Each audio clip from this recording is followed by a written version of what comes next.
दिनों से पड़े थे ना, हड्डियां कमजोर हो गई है। आबरा कटाबरा, अच्छू। हड्डियों को मजबूत बनाना होगा। देखता हूँ मेरे भाई बहन कहाँ हैं। बादाम लोग को रहते हुए मैंने कुछ जादुई ट्रिक सीखी थी।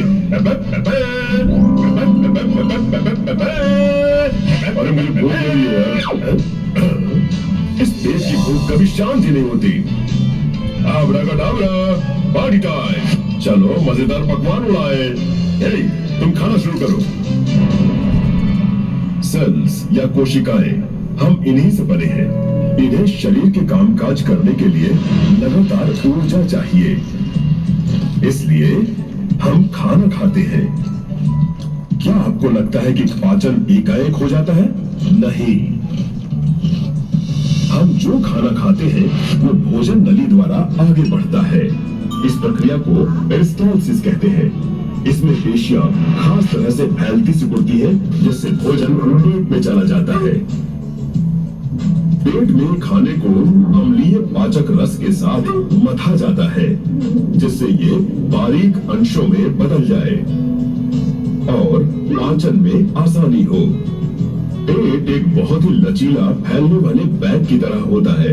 जब हम भर पेट खाना खाते हैं तो ये अपने आकार से 20 गुना तक बढ़ सकता है। पाचन का सबसे जरूरी हिस्सा छोटी आंत यानी स्मॉल इंटेस्टाइन में शुरू होता है। यही वो जगह है जहां लीवर से बाइल, पैंक्रियास से पैंक्रियाटिक जूस और आंतों की दीवार से पाचक रस भोजन में आकर मिल जाते हैं, ताकि भोजन से पोषक तत्व आसानी से निकाले जा सके। इन पोषक तत्वों को 7 मीटर लंबी छोटी आंत में बनी उंगली जैसी संरचनाओं यानी फिलाई द्वारा सोख लिया जाता है। इसके बाद इन पोषक तत्वों को रक्त के जरिए लिवर में भेज दिया जाता है, जहां इन्हें या तो जमा कर लिया जाता है या जरूरत के मुताबिक इस्तेमाल कर लिया जाता है। यकृत यानी लिवर हमारे शरीर का सबसे बड़ा अंदरूनी अंग है।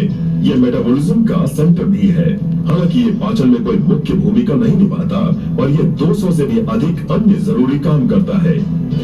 चूंकि इसमें पुनर्जनन की कमाल की काबिलियत है, इसलिए इसे अमर अंग या इमॉर्टल ऑर्गन भी कहा जाता है। इसके बाद बिना पचा हुआ भोजन बड़ी आंत यानी लार्ज इंटेस्टाइन में आता है, जहां पानी को तो सोख लिया जाता है और अपचित पदार्थ बाहर निकाल दिया जाता है।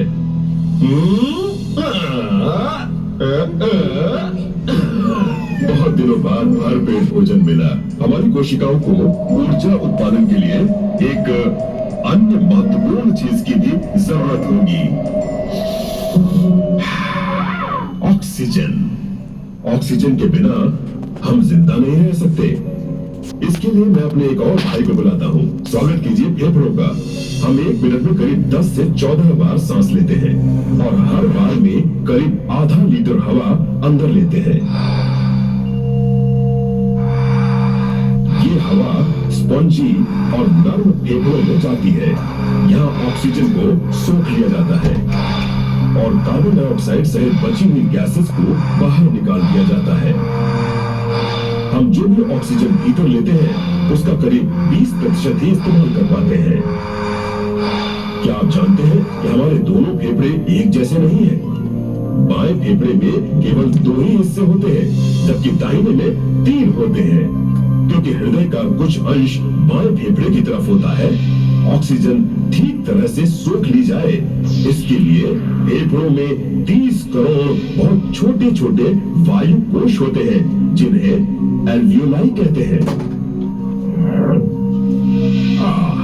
अगर फेफड़ों को खोलकर पूरा फैलाया जाए तो उनकी सतह एक टेनिस कोर्ट जितनी होगी।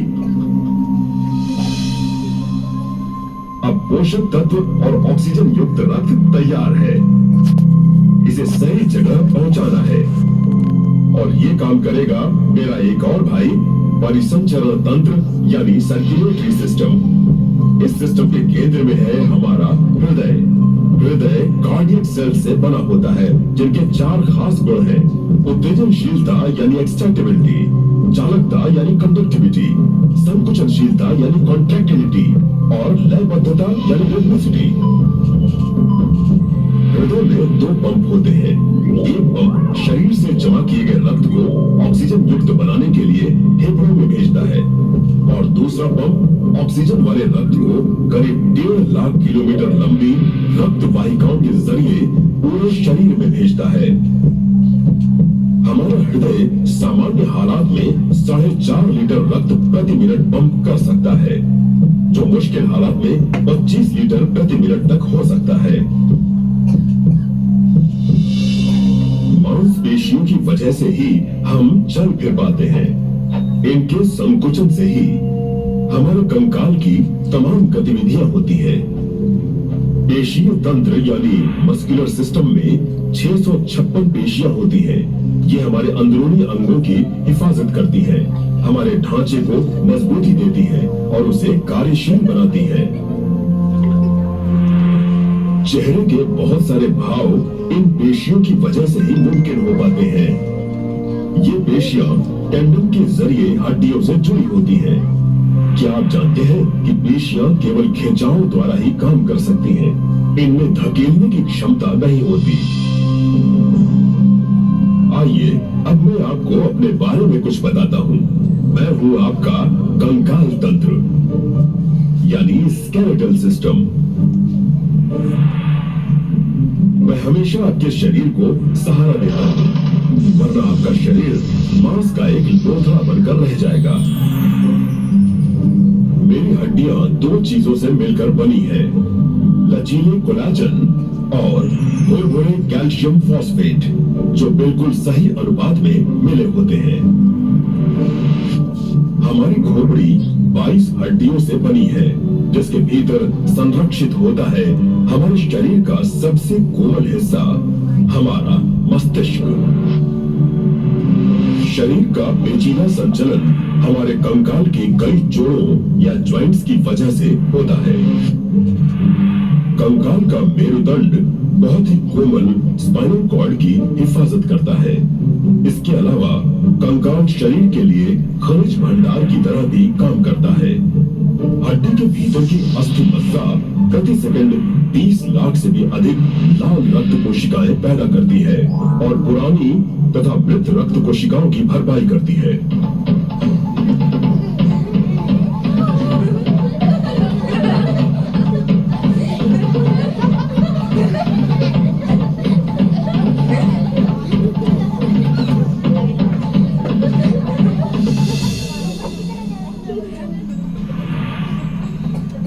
आप मेरी खोपड़ी की तरफ क्यों देख रहे हैं? ओह, मैं समझ गया। खोपड़ी के अंदर जो चीज है वो दुनिया के सबसे ताकतवर कंप्यूटर से भी ज्यादा रहस्यमय है, हमारा मस्तिष्क। हम क्या करते हैं, क्या सोचते हैं और समझते हैं, ये सब हमारे मस्तिष्क की वजह से ही है, जो हमारे तंत्रिका तंत्र यानी नर्वस सिस्टम का केंद्र है। हमारे मस्तिष्क के विभिन्न भाग शरीर के अलग अलग हिस्सों को नियंत्रित करते हैं।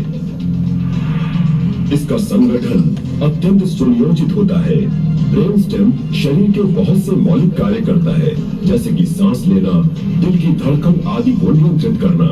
हाइपोथैलेमस शरीर की बुनियादी जरूरतों हेतु प्रतिक्रिया पैदा करता है, जैसे कि खाना, पीना और सोना। सेरेबेलम शरीर का संचालन, संतुलन और मुद्रा को काबू में करता है। मस्तिष्क की सबसे ऊपरी सतह सेरेब्रल हेमिस्फीयर 2 हिस्सों में बटी होती है और मस्तिष्क का 80% हिस्सा बनाती है। मस्तिष्क के इस हिस्से का विकास ही हमें बाकी दूसरे जीवों से अलग करता है। स्पाइनल कॉर्ड हमारी प्रतिवर्ती क्रिया यानी रिफ्लेक्स एक्शन को भी काबू करती है। अपने आप होने वाली ये प्रतिक्रियाएं शरीर को मुसीबतों से बचाती हैं, जैसे कि किसी गर्म चीज से फौरन ही हाथ हटा लेना। ये सब जटिल नियंत्रण शरीर में लाखों की संख्या में मौजूद नर्व सेल्स, जिन्हें न्यूरॉन्स कहते हैं, उनके कारण होता है। ये आपस में जुड़कर एक सिग्नलिंग नेटवर्क बनाती हैं। 2 न्यूरॉन्स के बीच थोड़ी सी जगह रहती है, जिसे सिनैप्स कहते हैं। जब एक संकेत या सिग्नल सिनैप्स के पास आता है, तो यहाँ जमा केमिकल्स रिलीज हो जाते हैं और अगली नर्व सेल में पहुंच जाते हैं। इस तरह नर्व इम्पल्स न्यूरॉन्स के बीच 100 मीटर प्रति सेकंड की गति से सफर तय करती है। हमारे शरीर पर लगातार हमले होते रहते हैं, पर शरीर में अपनी हिफाजत के लिए बचावकर्ताओं की एक ताकतवर फौज है। बचाव का पहला उपाय बाहरी होता है। ये है हमारा त्वचीय तंत्र यानी इंटेग्युमेंट्री सिस्टम। हमारी त्वचा शरीर का बाहरी आवरण बनाती है और सूक्ष्म जीवों, अल्ट्रावायलेट किरणों वगैरह से हमें बचाती है।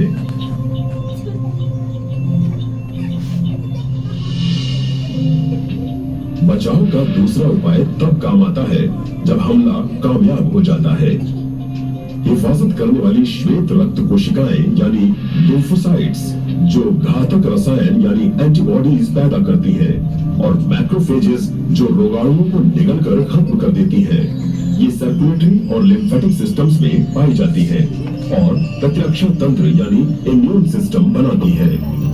Lymphatic system activated. Lymphatic system activated.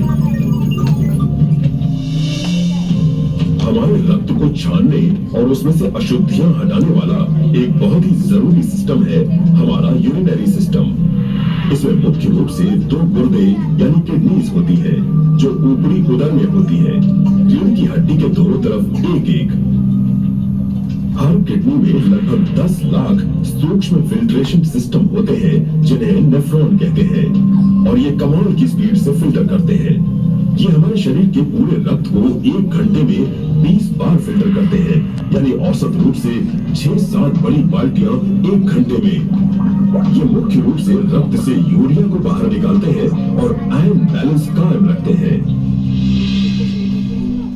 शरीर का विकास और स्वास्थ्य हार्मोन्स पर भी निर्भर करता है जो हमारे रासायनिक मैसेंजर्स होते हैं। ये हार्मोन्स ऐसे रसायन हैं जो विभिन्न अंगों से श्रावित होते हैं जिन्हें ग्लैंड्स कहते हैं। ये रसायन खून के बहाव में शामिल होकर पूरे शरीर में पहुंचते हैं। ये ग्लैंड्स हैं pituitary gland, thyroid gland, pancreas, adrenal glands, testis और ओवरीज।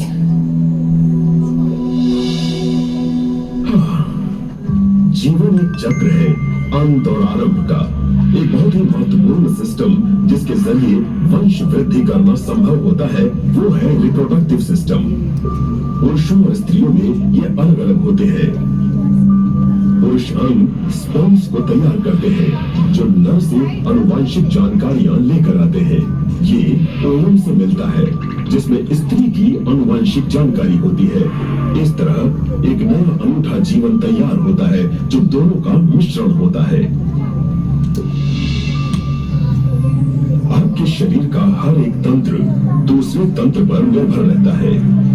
ये सभी तंत्र आपसी सहयोग और गजब की तालमेल के साथ काम करते हैं। सतह से लेकर शरीर के भीतर तक अपनी अरबों कोशिकाओं के साथ ये सभी प्रणालियां मिलकर एक बहुत ही अद्भुत डिजाइन तैयार करती हैं। हमारा शरीर प्रकृति का दिया हुआ हमें एक अनोखा तोहफा है। हमें इसका बहुत ख्याल रखना चाहिए।